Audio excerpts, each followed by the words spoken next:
Hello everyone, welcome back to my channel. My name is Miss Blessing and this is I Teach with Miss B, and I'm happy to have you here. So today we're going to be looking at how to use the Google Meet. I know I have dropped how to use the Zoom on my platform, and today we're going to be looking at how to use the Google Meet. I help teachers thrive and grow. That is one major thing I look out for. I want to see you as a teacher excel in the online tutoring space and in the physical classroom. So today we are going to be looking at how you could use the Google Meet platform. Now, just like the Zoom, they are used for conference calls. And one beautiful thing about them is that you can share your screen. And unlike Zoom, Google Meet is free. Yeah. There's actually a paid version of Google Meet, but Google Meet is free. You could hold lessons. It could take up to 100 participants. You could hold lessons for over 2 hours.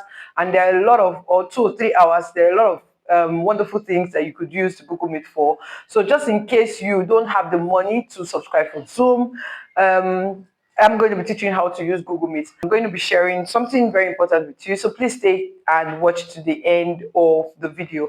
Okay, so let's dive right into the video. The first thing you have to do is go to Google. Now, when you go to Google, the 9 dotted lines or the one close to your profile picture, you click on it. Now, when you click on it, first of all, ensure that you are signed into Google. So if your system, on your system, you are not signed into Google, please ensure you are signed in. Please ensure you are signed into Google. Now you see all the Google apps here. Just scroll down to where you have the Meet. Okay, so you go to Meet, you click on Google Meet. Once it loads, you're going to see Meeting. You're going to see enter a code link. You're going to see this. You're going to see join. Maybe you want to join. When you enter the code link, you're going to join. Now what this is if you have a meeting and you are being sent or you're being given the code link, you have to just enter the code or the link to the meeting, and then you click on join, and then you'll be able to join the meeting. But as a tutor, if you want to schedule a Google Meet meeting, just the same way we usually schedule for Zoom, just like I taught in my Zoom video how you can schedule for Zoom, is similar to the way you did for your Zoom. Now let's go to new meeting. Now you want to create a recurring link and click on new meeting. Now when you click on new meeting, you have create a meeting for later, you have start an instant meeting, and schedule in Google Calendar. It's usually good that if you want to have a recurring link, it's good to have to schedule it in your Google Calendar, because if you click on create a meeting for later, it's a one-time link that is going to come up. Okay, if you want to start an instant meeting, that means you want the meeting to hold immediately, you could start an instant meeting. There was a time I had this issue with a student. The student was having issue with Zoom. Immediately I went to Google Meet. We started our class on via Google Meet. Okay, so it's still another good alternative. And then you have schedule in Google Calendar. So if you click on schedule in Google Calendar, this is where you'll be able to take your instant or have a recurring meeting link. So let's click on that. Let's see what it looks like. Or let's start from the beginning. So here is your joining info. Send it to people you want to meet. Be sure to save it so you can use it later. So this is a joining info for a meeting link. Maybe you're scheduling it for later, and then that's what you want to do. But I don't want to do that. Let's go to schedule in Google Calendar, because what we're looking out for is how to create a recurring link. Okay, this is it. It has opened. Now you add a title for your meeting. So for instance, I want to have Miss Blessing's exclusive class. So I'm going to put a title, Miss Blessing's class. Let me just put Miss Blessing's class. When do you want the meeting to hold, and how often you want the meeting to hold is also going to be there. Now, because it is a recurring link, most of the time I would say start from the beginning of it and then the last time, so you know that whenever it is always open, or your meeting link is always open for students to join, and you can also start at once, so that they don't come in and they'll tell you that this meeting is scheduled for 4 o'clock when you want to have the class at that particular time. Okay, so all day, if you don't want to use the time, you could use all day. See, I remove the all day, the time goes off. If all day you want it to be for the whole day, you want it to open for the whole day, you can click on that. Does not repeat, because we want it to be a recurring link. Is going to be on daily, so your meeting is always open daily. You can schedule, you have scheduled the link. What you want is that anytime someone or a student uses the link, the student can access the meeting when you're on, right? So you click on daily. And again, because you are an online tutor that is teaching every day, you could click on that. But if you know that your classes are not every day, you could choose the particular day that you want your classes to hold. If you click on custom, you will now choose when do you want it to repeat every 1 day, or repeat never, or repeat after how many occurrences and all of that. So this is how it is. Okay, this is what happens when you click on custom. But because we want it to repeat daily, based on what I said, is a recurring link, right? So click on daily. Okay, and then you now go, after that you go there, you want to add your location. I mean, I don't really use that one. Notifications, is going to send you notifications before the time, but because look at it, it's all day, you hardly even have time that you want the notification to be sent. But you can see days before, or before at 5 p.m. So maybe if your class is by 5 p.m., you could go ahead and put it that they should send you a notification by 5 p.m. Okay, you want to add a description to your meeting, you could go ahead and add that. So guests, add guests, modify events, invite guests, see guest list. It's going to be on like that, and then you go ahead and save this. Now let's look at what has been saved. So you could see now, because I started this meeting today and I started it at this time, look at it, every day till from now on, like every day you're going to see that I have class open every day. Now if you have an exclusive class or different classes, and you want to have different link for each student, for each time you set that is your lesson time, you're going to see it here because it's scheduled on your calendar, and Google send you reminder 30 minutes towards your meeting time that you have a lesson. Okay, now let's click on this. I want to show you what the link is. This is your link, this is your recurring link. So no matter what happens, you always have this link. If you copy the link, send it to the parents or send it to the student will always be able to join you via the link. Okay, now let's go again. Or you can invite via link, right? So let's go again. I want to show us again how the meeting link, or let's look at how the Google Meet interface looks like, and some of the things that we get to see on the Google Meet interface. So I clicked on it. I'm about to start the meeting. So it has loaded. Do you want people to see and hear you in the meeting? So you're going to click on this.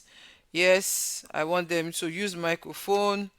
Allow while visiting the sites, video, use camera, allow while visiting the sites, and then you go to join now. At this point, when you join the meeting, your video and your camera is going to be on. But if you don't want it, you can close it. So I'm going to click on join now, and then it's going to start. Okay, so this is our meeting. Okay, so you can see that I already have a false background on because I have used this before and I have changed my background. Just the same way you change your Zoom background, you can also change the background here. So this is it, yeah? This is your meeting. So in your meeting, you have the microphone, you have the video. I could choose to turn off my camera. I've turned it off. I could choose to turn it on. I've turned it on again. I could share screen. Just like on Zoom, you could share screen. You could share screen. Now, the only limitations I have with sharing screen on Google is if you are sharing your screen, you can hardly see the participants. What you're going to be seeing is what you're sharing. Okay, so that is it. You could just send a reaction, the reaction button. You want to say hi, you want to raise your hand, you could send a reaction. You could turn on caption. So these are the reactions you could send in. Maybe a child does well, you comment them with the reactions and all of that. Okay, another one you want to talk about is your caption. Your caption is maybe you're talking, you want someone to see what you're writing, just what you're saying rather. The captions are going to come on automatically. Raise hand. Maybe you want to raise your hand. Someone you're speaking. Someone you want to raise your hand so that they notify someone that you want to speak or you want to talk. So you could choose to raise your hand.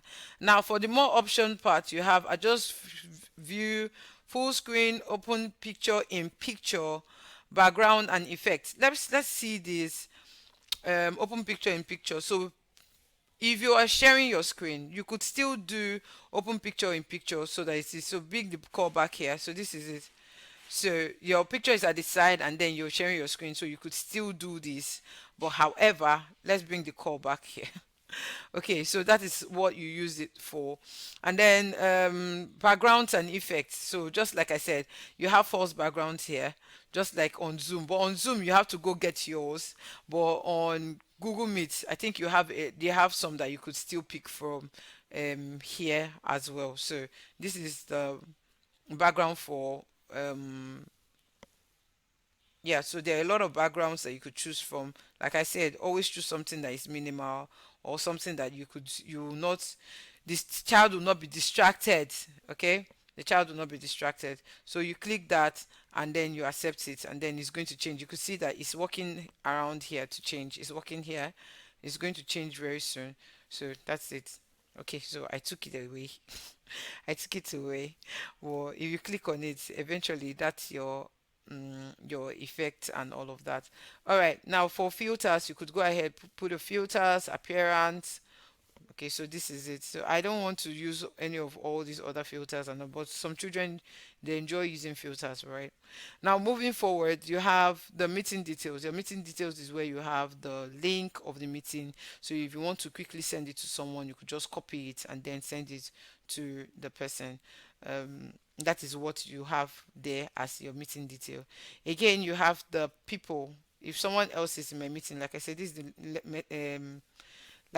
is the meeting detail. You could just copy it and then send it to someone. This is your for people. You want to see how many people are in the meeting. So if other people are here, you're going to see them. And Google Meet can host up to 100 people for free. Okay, chats. You want to send a chat? You could send a chat to everyone. You could send a chat to a particular person if other people are here. But no, we don't have other people here. This is just me doing it. For this one, you have timer. I love using timers even on Zoom. So you could use timers, especially for my exam students. I want to see how well they're doing or how fast they can answer their questions accurately. So I use timers. So you could use timers as well. You could record your meetings. Okay, just like on Zoom, you have your Zoom recorder. On Google Meet, you could also record your meeting. You could also live stream your meeting as well. Okay, so these are the tools that you have. Again, you have your host controls. Host controls, you are the host, you are the one starting the meeting, right?